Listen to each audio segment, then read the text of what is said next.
नमस्कार, VIP news में आपका स्वागत है। आपके साथ हाजिर हूं मैं कंचन। राजधानी पटना के मीठापुर बस स्टैंड को 15 जुलाई तक पूरी तरह से नई जगह पर शिफ्ट किया जाना है, जिसके बाद मीठापुर बस स्टैंड के साथ वहां का एक पूरा इलाका भी खाली हो जाएगा। अब इन खाली जगहों को लेकर योजना पर काम शुरू किया गया है। एक दिन पहले पटना भ्रमण कर चुके सीएम नीतीश कुमार मीठापुर के इलाके के निरीक्षण के लिए पहुंचे और पूरे इलाके का निरीक्षण किया। इस दौरान उनके साथ डिप्टी सीएम तारकिशोर प्रसाद और अन्य अधिकारी भी मौजूद रहे।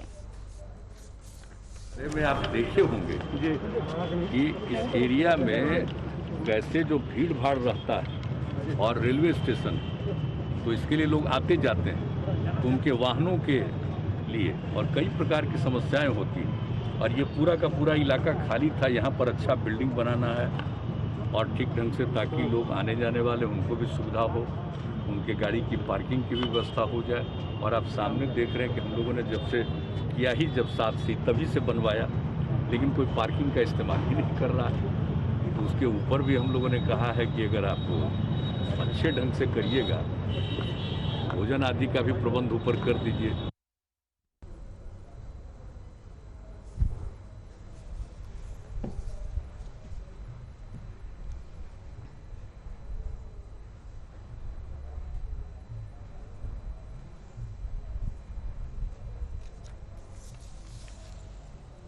झारखंड के मुख्यमंत्री हेमंत सोरेन और मानव संसाधन विकास विभाग के द्वारा 10वीं और 12वीं की परीक्षा रद्द करने की घोषणा यहां पर कर दी गई है। Private school and children welfare association ने इसका स्वागत किया है।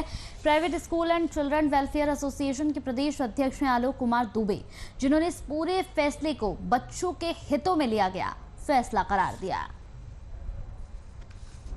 Private schools and children welfare association की ओर से 10वीं एवं 12वीं बोर्ड की परीक्षा रद्द किए जाने के लिए मैं माननीय मुख्यमंत्री हेमंत सोरेन जी को धन्यवाद देता हूं। मैं धन्यवाद देता हूं राज्य के वित्त मंत्री वरिष्ठ साथी हमारे राज्य सरकार के डॉक्टर रामेश्वर उरांव जी को। माननीय मुख्यमंत्री जी ने पिछले कई महीनों से राज्य के अभिभावक और छात्र उहापोह की स्थिति में थे। कोविड महामारी को देखते हुए बच्चों की पढ़ाई नहीं हो पा रही थी। स्कूल और कॉलेज के बंद होने से प्रैक्टिकल्स के भी एग्जाम नहीं हो पा रहे थे। सरकारी विद्यालयों में आप समझ ही सकते हैं कि ऑनलाइन पढ़ाई की स्थिति क्या थी। ऐसे हालत में कोविड महामारी को ध्यान में रखते हुए बच्चे और अभिभावक लगातार माननीय मुख्यमंत्री जी से और झारखंड एकेडमिक काउंसिल से मांग कर रहे थे कि परीक्षाएं स्थगित कर दें। Private schools and children welfare association की मांग पर पिछले दिनों सीबीएसई ने भी जो है पूरे देश भर की परीक्षाएं स्थगित कर दी थी। झारखंड सरकार धन्यवाद के पात्र है। हम आभार प्रकट करते हैं कि अब बच्चों की मानसिक स्थिति से वो बाहर निकलेंगे। बच्चे हमारे भविष्य हैं, हमारे धरोहर हैं। यकीनन उनके इस निर्णय के बाद बच्चे और अभिभावक चैन की सांस ले रहे हैं। तो बिहार में वर्तमान राजनीतिक हालात पर हम प्रवक्ता डॉक्टर दानिश रिजवान का बयान सामने आया है। उन्होंने विपक्ष को घेरते हुए जमकर निशाना साधा और जातिवाद राजनीति ना करने की सलाह दी है। मुसलमान अगर मदरसे में पढ़ता है तो उनको तकलीफ होती है। वैसे नेताओं को मैं बता देना चाहता हूं कि समाज का अगर इक्का दुक्का वर्ग किसी घटना में संलिप्त होता है तो इसका मतलब कतई नहीं है कि पूरा का पूरा समाज नक्सली है, पूरा का पूरा समाज आतंकवादी है। ऐसे लोगों से आग्रह है कि जाति और मजहब से बाहर निकलिए, विकास की बातचीत कीजिए, नहीं तो बिहार की जनता आने वाले चुनाव में आपको सबक सिखाएगी। ये दोहरा चरित्र नहीं चलेगा। एक तरफ कहते हैं सबका साथ सबका विकास और दूसरी तरफ खोज लगा लगा कर कहते हैं कि नहीं ये नक्सली है, ये आतंकवादी है, मदरसा बंद कर दीजिए, मस्जिद में ये करिए। ये तुष्टीकरण की नीति अब नहीं चलेगी। देश के प्रधानमंत्री नरेंद्र मोदी जी ने स्पष्ट तरीके से कहा है कि हम सबका साथ करेंगे, सबका विकास करेंगे। उनके इस विकास की धारा को तोड़ने वाले लोग देशद्रोही हैं। मुसलमान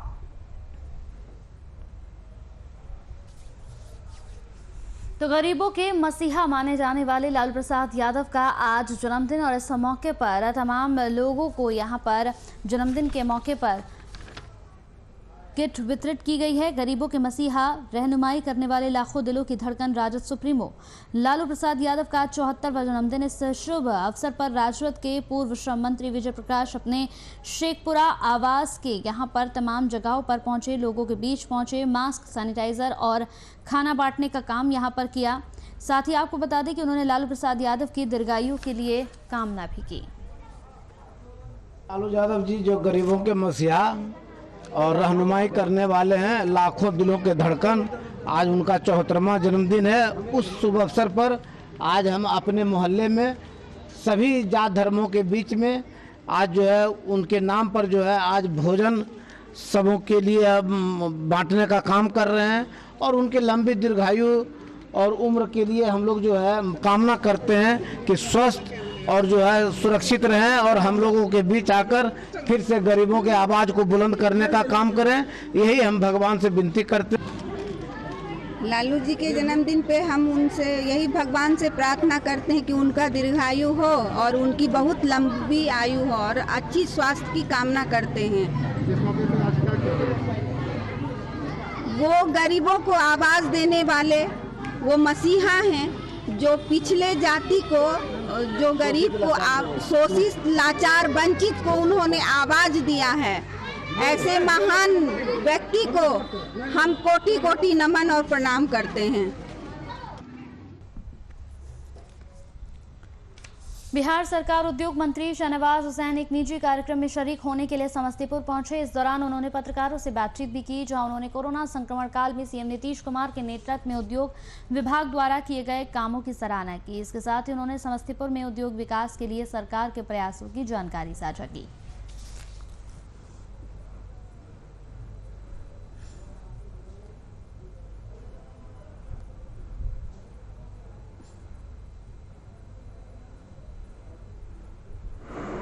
समस्तीपुर से एक अलग रिश्ता है और यहाँ मैं राजनीति से जुड़कर काम करता हूँ। अभी भी मैं समस्तीपुर में जब कभी भी मेरा मन मौका लगता है तो लगता है।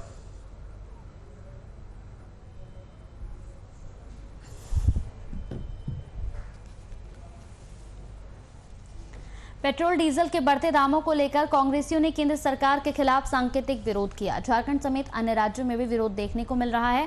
पेट्रोल डीजल के बढ़ते दामों के विरोध में विभिन्न पेट्रोल पंप पर विरोध यहां पर हाथों में पोस्टर और बैनर लेकर जुटाया गया। वहीं इस पर झारखंड प्रदेश बीजेपी ने अपनी प्रतिक्रिया देते हुए कांग्रेस पर राज्य की जनता के बीच भ्रम फैलाने का आरोप लगाया। केंद्र सरकार की नीतियों से असहमत होकर धरना प्रदर्शन करना विरोधी दलों का लोकतांत्रिक अधिकार है, लेकिन आज कांग्रेस पार्टी जिस पेट्रोल और डीजल की बढ़ती कीमतों को लेकर राज्य के अंदर पेट्रोल फिलिंग स्टेशन के सामने धरना प्रदर्शन कर रही है, तो मैं कांग्रेस पार्टी के प्रदेश नेतृत्व को यह अवगत कराना चाहूँगा कि उनको भली भांति ज्ञात होगा कि कांग्रेस पार्टी जिस मुद्दे को लेकर आंदोलन कर रही है उन लोगों को भरमाने की कोशिश कर रही है। पेट्रोल डीजल पर जो टैक्स की वसूली होती है उसमें सिर्फ केंद्र की हिस्सेदारी नहीं होती, राज्यों की भी अच्छी खासी हिस्सेदारी होती है और वैट के माध्यम से राज्य सरकार जो टैक्स वसूलती है उनके खजाने में जमा होती है। पेट्रोल और डीजल की बढ़ती कीमतों के खिलाफ प्रदेश कांग्रेस राज्य भर में विरोध प्रदर्शन कर रही है। दरअसल कीमतों में इजाफे को लेकर पेट्रोल पंप के सामने कांग्रेस का प्रदर्शन कार्यक्रम लगातार जारी है।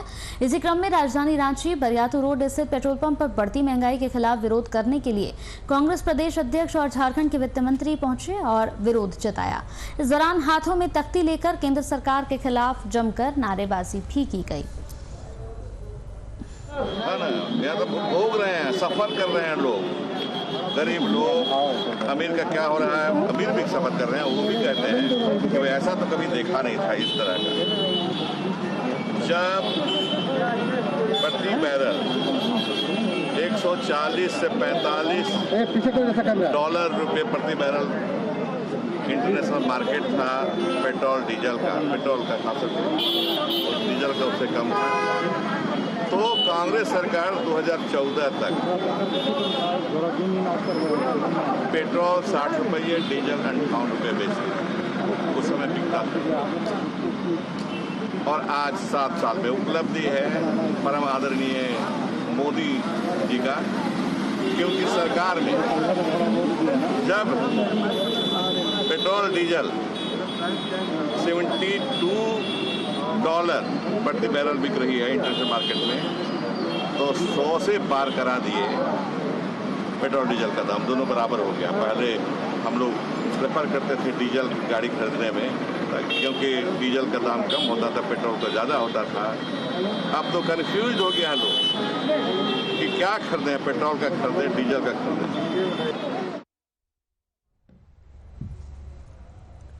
सुल्तानपुर में पेट्रोल और डीजल की बढ़ती कीमतों को लेकर कांग्रेस के कार्यकर्ताओं ने जाम लगाकर प्रदर्शन किया।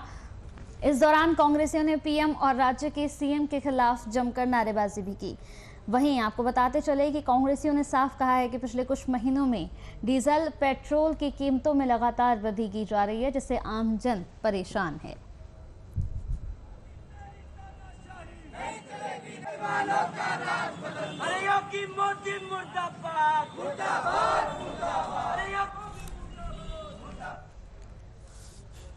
बढ़ते फ्यूल के दामों को लेकर कांग्रेस आज केंद्र सरकार के खिलाफ देशव्यापी प्रदर्शन कर रही है। कई तस्वीरें हमने आपको दिखाई है। प्रदर्शन बिहार के कई हिस्सों में देखने को मिल रहा है। समस्तीपुर में जिला कांग्रेस कमेटी की तरफ से हाथों में तख्तियां लेकर प्रदर्शन किया जा रहा है। इस दौरान केंद्र सरकार से यहां पर जिस तरीके से दरों में बढ़ोतरी की गई है, उन दरों को वापस लेने की बात की जा रही है। आज जो पेट्रोलियम पदार्थों का मूल्य बेतहाशा वृद्धि हो रही है, जिस दिन $160 प्रति बैरल कच्चे तेल का दाम था, उस दिन यूपीए की सरकार में, कांग्रेस की सरकार में 45-46 रुपए डीजल का दाम होता था, 52-54 रुपए पेट्रोल का दाम होता था। और आज जबकि $40 से $50 प्रति बैरल पेट्रोलियम पदार्थ कच्चे तेल का दाम है।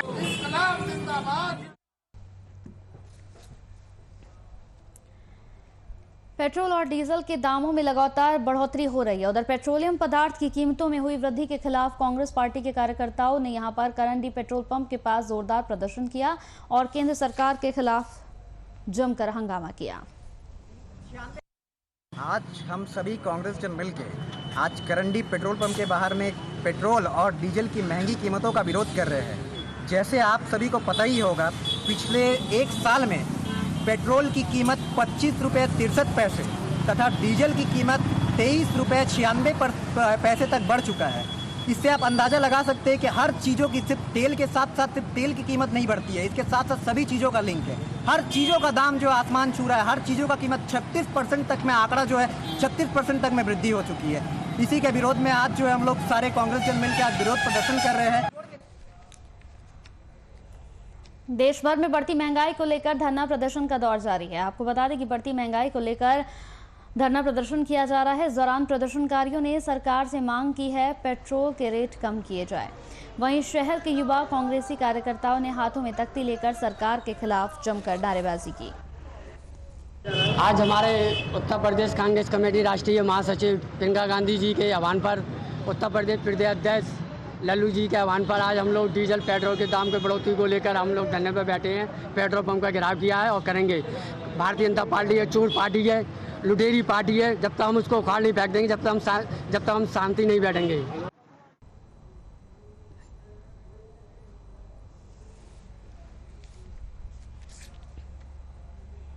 तो पाकुड़ के महेशपुर अंचल में उपायुक्त कुलदीप चौधरी के सहयोग से बायोमेडिकल वेस्ट ट्रीटमेंट प्लांट के लिए जमीन का अधिग्रहण किया गया। आपको बता दें कि ये प्लांट 3 करोड़ की लागत से बनाया जाएगा। ये प्लांट अस्पतालों में जैविक कचरे से फैलने वाले संक्रमण को रोकने में कारगर साबित होगा। इसके साथ ही पर्यावरण की रक्षा कर प्रदूषण को भी रोकने का काम किया जाएगा। ये जो वेस्टेज सामान है अस्पताल से और अन्य जो सरकारी और प्राइवेट जो क्लिनिक है,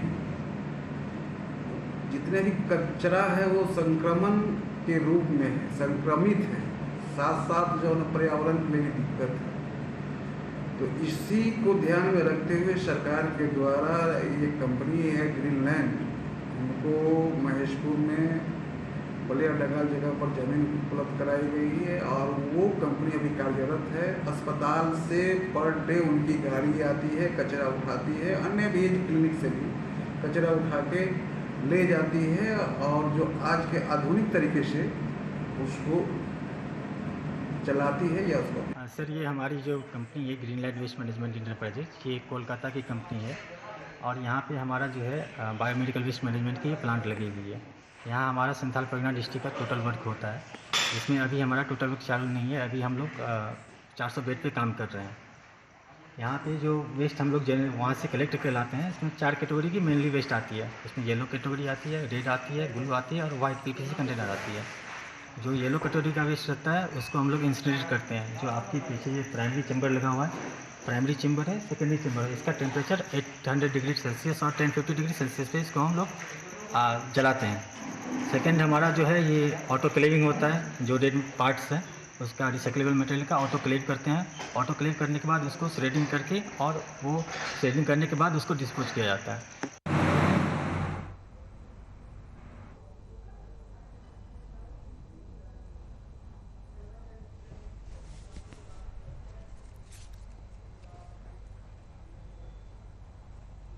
काकोरी कांड में शहीद पंडित राम प्रसाद बिस्मिल के जन्मदिन पर शाहजहांपुर में आज़ादी का अमृत महोत्सव मनाया गया। वहीं शहीद उद्यान में हो रहे कार्यक्रम में पुष्पांजलि समारोह आयोजित किया गया। इस कार्यक्रम में सांस्कृतिक और पर्यटन मंत्री प्रहलाद सिंह पटेल ने शहीदों की प्रतिमा पर माल अर्पण कर साथ ही उन्हें नमन किया।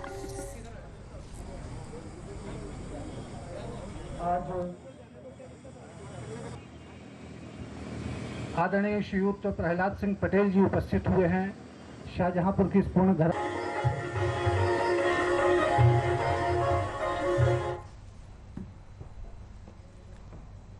सरायकेला के खरसावा जिले के कपाली नगर परिषद के गठन हुए करीब 3 साल हो गए, लेकिन बिजली व्यवस्था में कोई सुधार नहीं हुआ। आज भी सड़कों पर जर्जर झूलती बिजली की तार क्षेत्र की पहचान बन गई है। कई हादसे हो गए हैं यहाँ पर, लेकिन उसके बाद भी कोई सुध लेने वाला नहीं है। जैसे कि देख सकते हैं ये तार अभी महीनाभर पहले आंधी तूफान जो चला था उस साइक्लोन के बीच में ये गिर गया है सर, और बिजली डिपार्ट तो कुछ कर रहे नहीं है। आने जाने में बहुत दिक्कत है। अगर बड़ी गाड़ी आ जाती है सर तो एक गाड़ी को होल्ड करना पड़ता है, उसके बाद ही ये गाड़ी जा पाती है। तो प्रशासन तो यहाँ से जाते हैं बट उनका कोई रिएक्शन है नहीं, और जितना जल्द से जल्द अगर ये ठीक हो जाए तो हम लोग के लिए सुविधा है, क्योंकि इसमें जान का खतरा सर एनी टाइम बना रहता है। ये हमारे नगर निगम का बिजली विभाग का लापरवाही है। ये तो शहर हो चुका घोषित, लेकिन अभी तक शहर का सुविधा नहीं है। इससे बहुत बड़ा हादसा होने का, दुर्घटना होने का चांस है। पोल गिर सकता है, तार जमीन से चला जा रहा है, तो हो सकता है कि जानवर उसके चपेट में आ जाए और हादसा हो जाए। उसके बाद अड़ोस पड़ोस में आपस में झगड़ा हो। यहाँ का जनता भी त्राहीमाम है। नगर होने के बावजूद भी कोई सुविधा नहीं है अभी तक। बिजली का सुविधा नहीं है, ना रोड का सुविधा सही है, ना आपका देखिए तार का हालात सब कितने ख़राब है। अगर बरसात से पहले इसको ठीक कर दिया जाए तो कम से कम दुर्घटना होने से बच सकते हैं।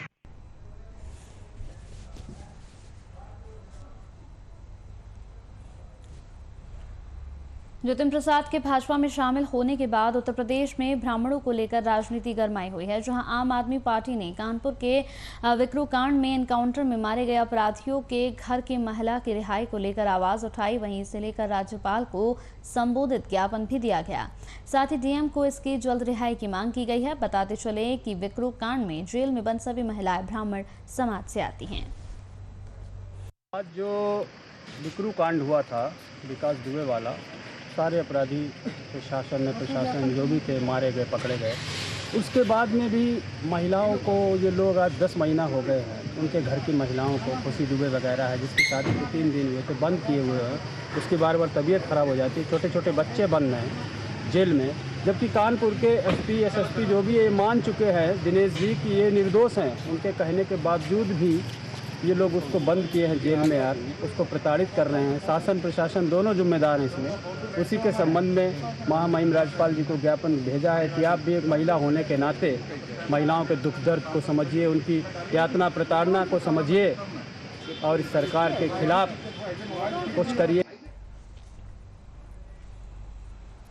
बिहार में कोसी सीमांचल क्षेत्र बाढ़ से सर्वाधिक प्रभावित होने वाले इलाकों में से एक है। हर साल इस इलाके के लोगों को बाढ़ का दंश झेलना पड़ता है। बाढ़ ने इस इलाके के कई बसे बसाए इलाकों को उजाड़ दिया है, कई घरों को उजाड़ दिया है। ऐसा ही एक गांव है सीमांचल के किशनगंज जिले का बगलबाड़ी गांव। पिछले साल महानंदा में आए बाढ़ ने इस गांव को बुरी तरह से तबाह कर दिया था, जिसका खौफ अब तक लोगों के मन में है। इस साल लोगों ने समय रहते हुए ही जिला प्रशासन से बांध निर्माण करवाने की मांग की है।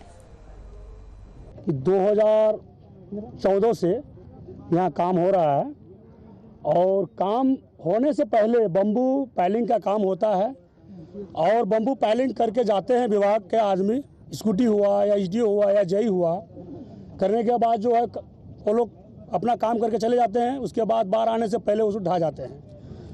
बार बार हम लोग जल निस्तारण विभाग को हम लोग लिख के देते हैं, पूरा गांव वाला विधायक जी को देते हैं और सब आदमी को देते हैं हम लोग कि हम लोग का कोई सुने, लेकिन सुनता नहीं है। हम लोग को खाली दिलासा देता है कि नहीं हो जाएगा, नहीं हो जाएगा, लेकिन हो नहीं पा रहा है सर।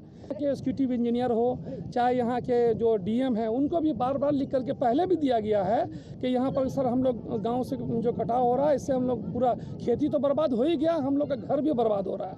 तो मेरा कहना है कि जब एग्जीक्यूटिव ने इसको टेंडर में लिया ही नहीं है तो इसका काम 15 जून हो या 15 दिसंबर हो, पूरा करने की कोई बात ही नहीं है। इसका मतलब है कि सिर्फ किशनगंज में नहीं, इस बगलबाड़ी के इस महानंदा के कटाव में नहीं, पूरे बिहार में जहाँ जहाँ पर भी इस तरीके का योजना है उसमें सिर्फ पैसे की बंदर बांट है। अभी आप देख लीजिए यहाँ पे, अभी बाढ़ से पहले कहा गया कि यहाँ पे कुछ काम हुआ है, बम्बू पाइलिंग और बोड़ा में ये जो यहाँ का बालू भर के वो लोग देते हैं, ये सिर्फ पैसे की कमाई है और कुछ नहीं है। घर का गाँव था, आगे से सब गाँव हट गया ना, कट के घर सब बहुत वहाँ तक था। हम लोग जिस टाइम में आए उस टाइम में बहुत दूर तक गांव था। अभी हम लोग के पिछाड़ में हो गया, अभी कहाँ जाएंगे हम लोग, गरीब आदमी, अपना जगह जमीन नहीं है, कैसे रहेंगे? बाढ़ आएगा तो हम लोग कहाँ जाएंगे, किधर होके निकलेंगे? ऐसे तो बीच में है हम लोग, किधरों से निकलने का हम लोग का व्यवस्था नहीं है। जिस टाइम में बाढ़ आता है तो हम लोग क्या कहते हैं, स्कूल में जाते हैं, स्कूल में सारे आदमी रहता है, डर भी लगता है कि स्कूल में कैसे रहें। सलाहकार समिति से अनुशंसित भी था, लेकिन योजना समीक्षा समिति से पारित नहीं होने के कारण इस कटाव निरोधक कार्य को हम लोग जो है अभी जो इसका पीरियड था 15 मई तक या उससे पूर्व तक जो है हम लोग वहाँ नहीं करा सके, कोई टेंडर नहीं कर सके। इसके लिए किशनगंज के जिला पदाधिकारी महोदय भी बगलबाड़ी और मझोक में पड़ता है जो है बलिया डांगा, उसके लिए अलग से भी जो है लिखे हुए थे विभाग में, परंतु वह योजना जो है अंतिम क्षण तक भी जो है अप्रूव नहीं हो सकी, जिसके चलते हम लोग काम नहीं करा सके। फिर जो अब बाढ़ की अवधि जो प्रारंभ होने जा रही है, दोनों जगह हम अपने अधीनस्थ अभियंताओं को, कनीय अभियंता, सहायक अभियंता को भेज करके स्थल की जांच करवाए हैं और जैसे स्थिति कुछ गंभीर बनती है तो हम वहां पर जो है तुरंत हम प्रोटेक्शन वर्क करवाएं। धान सहित खरीफ फसलों के एमएसपी बढ़ाने के केंद्र सरकार के फैसले को झारखंड प्रदेश बीजेपी ने स्वागत किया है। प्रदेश बीजेपी अध्यक्ष दीपक प्रकाश ने सरकार के इस फैसले को किसानों के हितों का फैसला बताया और साथ ही केंद्र सरकार को किसानों के हित की सरकार बताया। दीपक प्रकाश के अनुसार इस माध्यम से झारखंड के 25 लाख किसानों को लाभ होगा। झारखंड प्रदेश की ओर से प्रधानमंत्री जी एवं कृषि मंत्री तोमर जी को ढेर सारी बधाइयाँ। लगातार किसानों के हित में लोक कल्याणकारी योजनाओं के तहत किसानों को आय बढ़ाने के लिए लगातार एमएसपी बढ़ाने का काम किया है। अभी हम कह सकते हैं कि धान पर 72 रुपये क्विंटल, अरहर और राहड़ दाल पर 300 रुपये प्रति क्विंटल एवं तिल पर 452 रुपये की बढ़ोतरी की गई है।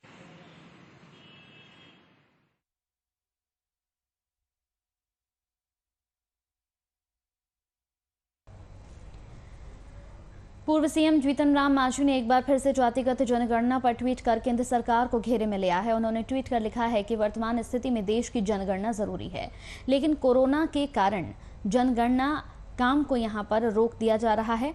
आपको बता दें कि जीतन राम मांझी ने ट्वीट कर यहां पर लालू प्रसाद यादव को उनके जन्मदिन की बधाई भी दी है।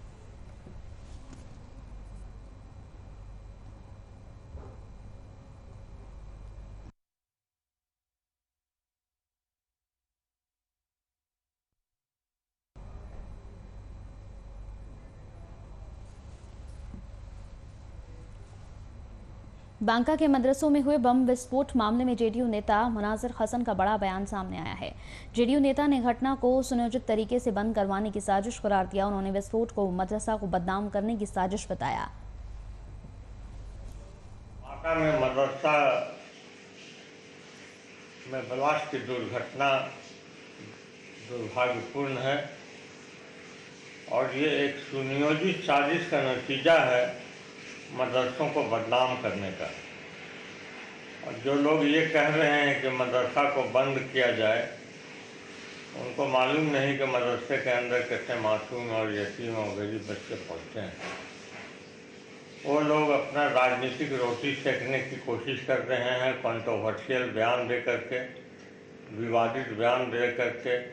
वो चाहते हैं किसी तरह से वो न्यूज़ में बने रहें और देश का माहौल सांप्रदायिकता की ओर बढ़े। इसलिए सरकार को इसी सुनियोजित साजिश का पता चलाने की ज़रूरत है। चलिए इसी के साथ VIP न्यूज़ में मेरे साथ इतना ही। नमस्कार।